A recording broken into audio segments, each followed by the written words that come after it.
Olá! Estamos começando o nosso segundo encontro aqui no canal Conhecer para Transformar, um espaço que traz informações importantes para essa e outras vidas.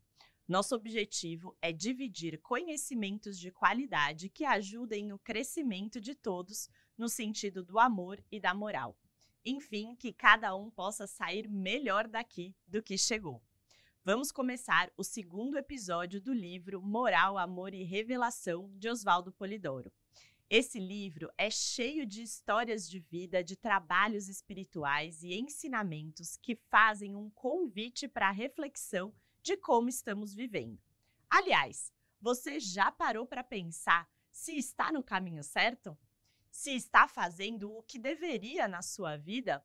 Ou até qual será o seu papel nessa vida? Eu penso muito sobre essas perguntas e conhecer um pouco mais vai ajudar a ampliar esse olhar ou pelo menos ter um norte para que a gente consiga se direcionar um pouco mais na vida. No primeiro episódio do livro, a gente viu alguns casos que mostram como as nossas escolhas impactam nas nossas vidas, que pode ser algo na mesma vida ou nas próximas. Então, se você ainda não assistiu, vai lá e aproveita que já tem muita coisa bacana para você aprender.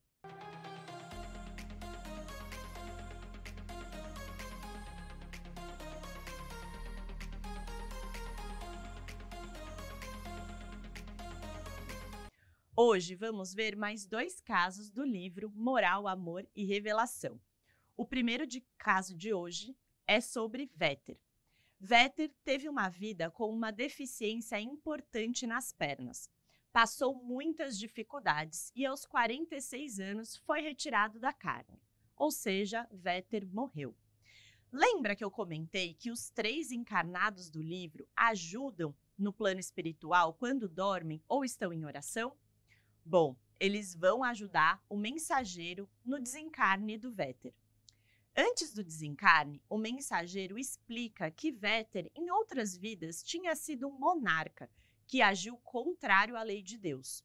Foi um guerreiro pela sua fé e matou muita gente achando que estava fazendo um trabalho para Deus.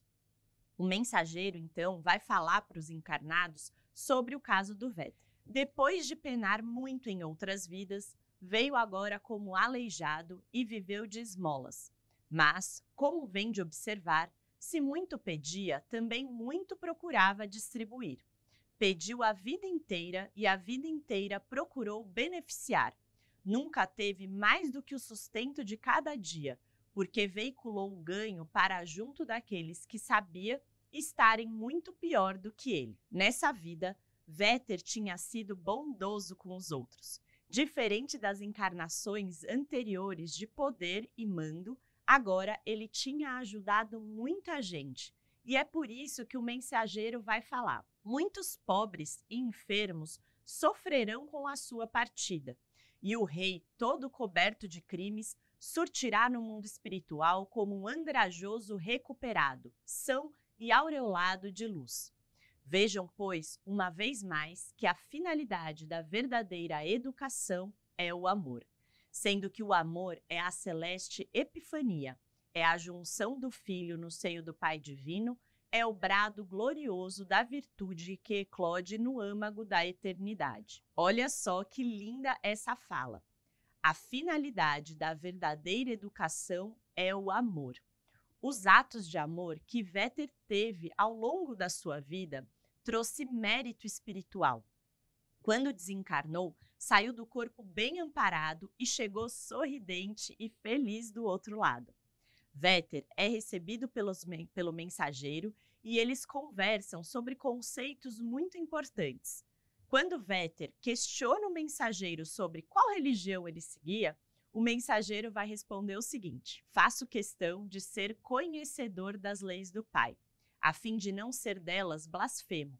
E se quiser saber como faço para ser assim e para atingir tal objetivo, digo que procuro imitar a Jesus, procurando viver os 3 sentidos da lei, que são a moral, o amor e a revelação.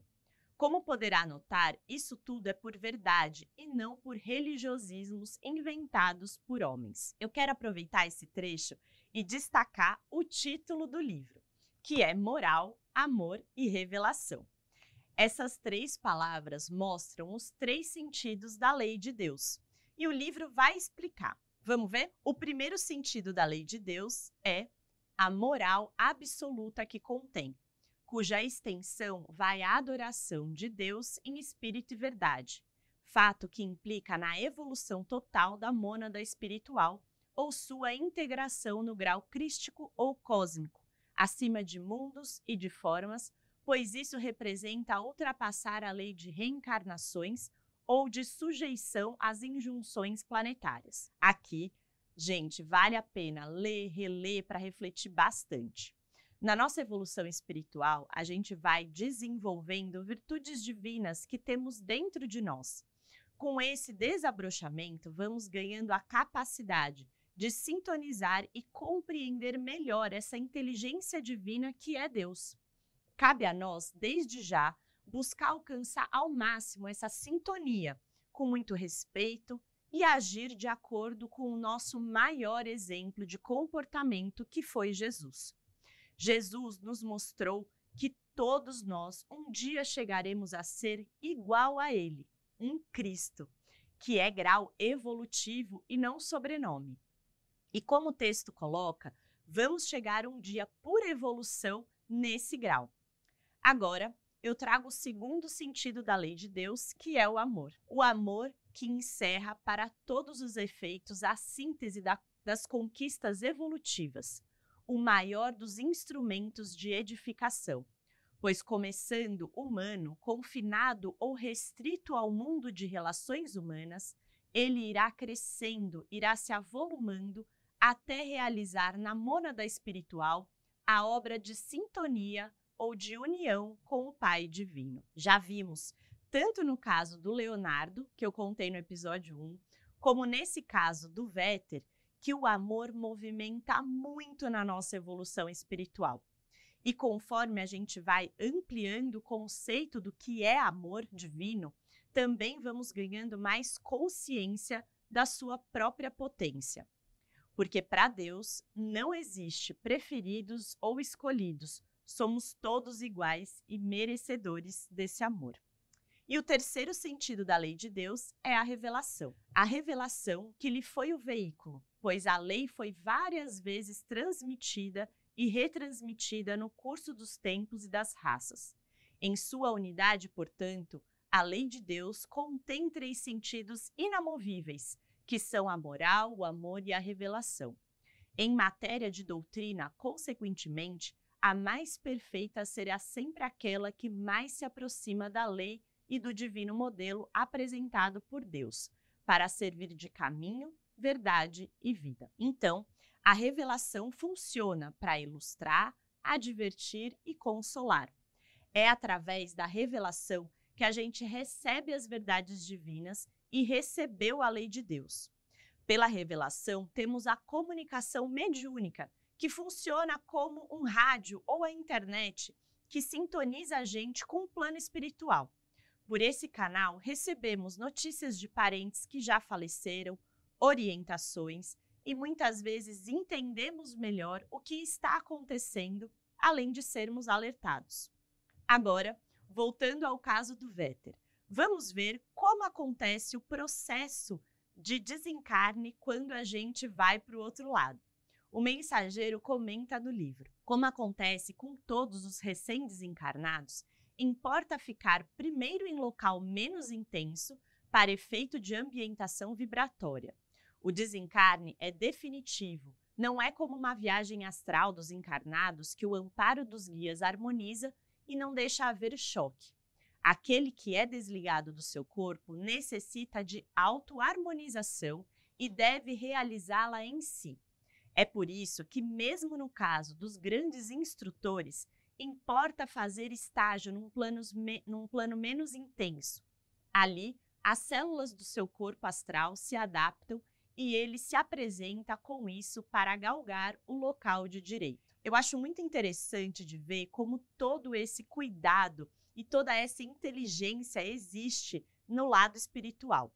Mas olha só como todo esse movimento depende de cada um de nós. O texto mostra que existe uma necessidade de autoharmonização, que é algo que a gente deve fazer de dentro para fora. Nesse caso, o mensageiro comenta que muitas vezes, após o desencarne, há uma necessidade de repouso e vários reajustes que o espírito precisa para ir para o plano espiritual depois específico. Eu vou trazer aqui um último trecho do caso do Véter que faz a gente pensar bastante. É uma advertência sobre como encaramos as nossas crenças e às vezes podemos ser até radicais com aquilo que acreditamos. Cada um, diremos, dentre 100 desencarnados, pode ter ou pertencer a um credo diferente dos 99. E pode imaginar com todo o fervor possível que Deus esteja apenas com ele ou com o seu credo, ao qual julga verdadeiro e completo, desprezando a todos os demais. Em casos tais, cumpre que cada um vá reconhecendo em Deus e na verdade toda a universalidade possível de ser humanamente concebível. Cumpre que vá assimilando a infinidade da verdade, como existência, lei, justiça, amor e ciência, e que vá deixando para trás as mesquinharias sectárias, mesmo aquelas que lhe serviram de degraus, de instrumentozinhos de subida hierárquica, conceitozinhos em tudo a par da terra. Mundinho onde bem poucos já conseguem respirar ares acima de egocentrismos e geocentrismos mesquinhos e degradantes. É muito fácil a gente se prender a um ponto de vista e achar que o que a gente aprendeu é a verdade absoluta. Mas eu quero voltar ao que a gente conversou lá no primeiro episódio sobre entender que estamos em evolução e que ainda vamos errar bastante. A gente ainda tem nossas limitações e somos espíritos em construção. Como disse Sócrates, só sei que nada sei. E essa frase, muito simples, pode ser muito profunda, porque ter essa consciência abre espaço para a gente buscar sempre aprender, estar aberto a conhecer novos olhares e assimilar tudo que possa nos levar ao caminho do bem e do bom. Essa nossa reflexão conecta muito bem com o próximo caso que eu quero trazer. É o caso de um jovem missionário encarnado que está começando a estudar a doutrina da verdade. Ele fica bastante incomodado quando encontra certas contradições nos diferentes trabalhos espíritas que ele está visitando. Esse jovem, em outras vidas, tinha sido um dos mais vibrantes profetas de Israel e tem dentro dele uma chama do mais puro idealismo. O mensageiro, então, conversa com ele. Na Terra, tudo é fácil de ser desviado, adulterado e até mesmo corrompido. Infelizmente é assim, por falta de evolução em primeiro lugar e por falta de melhores esforços educativos em segundo lugar. Quem vem de conhecer a excelsa doutrina e não tem lastro educativo, cede aos imperativos da idolatria e do fetichismo, dos vícios de conduta. Aqui, o mensageiro alerta o jovem sobre como, na nossa humanidade, a gente já teve muitos desvios e corrompeu muitas vezes as verdades que foram entregues. Nosso planeta tem marcas profundas que levam muitas pessoas a cederem para as idolatrias. Por isso, ele pontua que os erros normalmente acontecem por dois motivos. Primeiro, por falta de evolução, ou seja, espíritos muito jovens que estão começando a sua jornada evolutiva. E segundo, por falta de esforços educativos, quando não existe esse interesse ou a busca do conhecimento das verdades divinas. E o mensageiro continua a sua conversa com o jovem. Os verdadeiros conhecedores e cultores do batismo do Espírito serão poucos. A humanidade terrícola é portadora de terrível lastro idólatra, de tremenda carga supersticiosa, atraindo com facilidade a espírito do mesmo jaz, e eles dando atenção. Todavia, lembre-se, alguém haverá, como tem havido em todos os tempos, capaz de saber, pensar e agir, em favor da adoração de Deus em espírito e verdade, porque, ainda uma vez mais aplicando o termo infelizmente, a verdade é para o menor número, paira no campo da qualidade e não da quantidade. Mandam dizer-lhe que a cada um é devido cumprir com o seu dever segundo a sua capacidade, e que faz obra de verdadeiro cristão, pelo que receberá a recompensa todo aquele que se fizer diante da humanidade exemplo de boa conduta. Com esses trechos, eu quero destacar, então, 2 pontos. Primeiro, precisamos entender que são poucos os que compreendem e praticam as verdades divinas. Então, que a gente busque separar a doutrina e a verdade entregue pelos grandes espíritos das pessoas que são espíritos em evolução, ou seja, pessoas ainda relativas e que vão ter um olhar mais limitado e que estão fazendo o seu melhor, mas que podem não estar aí 100% alinhadas com a verdade. Mas eu quero lembrar que Oswaldo Polidoro falava sempre sobre a importância de cada um buscar um local de oração espiritual elevado, com estudos e que lhe fizesse bem, e que deveria frequentar pelo menos uma vez por semana, para orar pelos outros no meio dos outros. Como o 4º mandamento da lei diz, terás um dia na semana para descanso e recolhimento. Oswaldo Polidoro também orientava para que a gente pense com a própria cabeça e que cada um possa ler tudo que fosse possível. Com mais conhecimento, a gente vai ampliando a visão do que é essa verdade maior. E o segundo ponto que eu quero destacar é que cada um de nós é responsável pelas suas ações.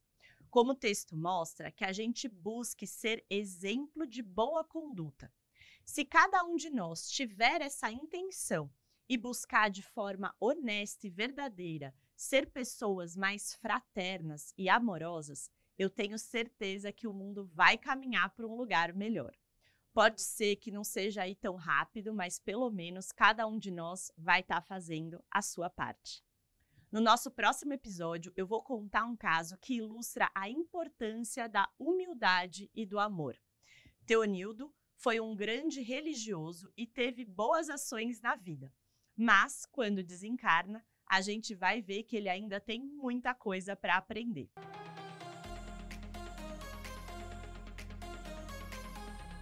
Se você está gostando do que está rolando por aqui, dê um like, compartilhe o vídeo, faça a sua inscrição aqui no canal e indique um amigo. Eu vou dar uma boa notícia também, que se você quiser ganhar esse livro, é só mandar uma mensagem pelo WhatsApp 11 911 32 0077. Mande seu nome, seu endereço e seu e-mail e você vai receber em casa o livro Moral, Amor e Revelação gratuitamente. Para fechar, faço um convite para você navegar pelo canal e aproveitar os conteúdos. Temos os ciclos de palestras de 2023 por aqui, além de vários episódios dos livros do EPED 2024. Não perca tempo, estude tudo o que puder e aproveite essa grande oportunidade para a sua transformação. Eu encontro você no próximo vídeo para te contar a história do Teonildo. Até lá!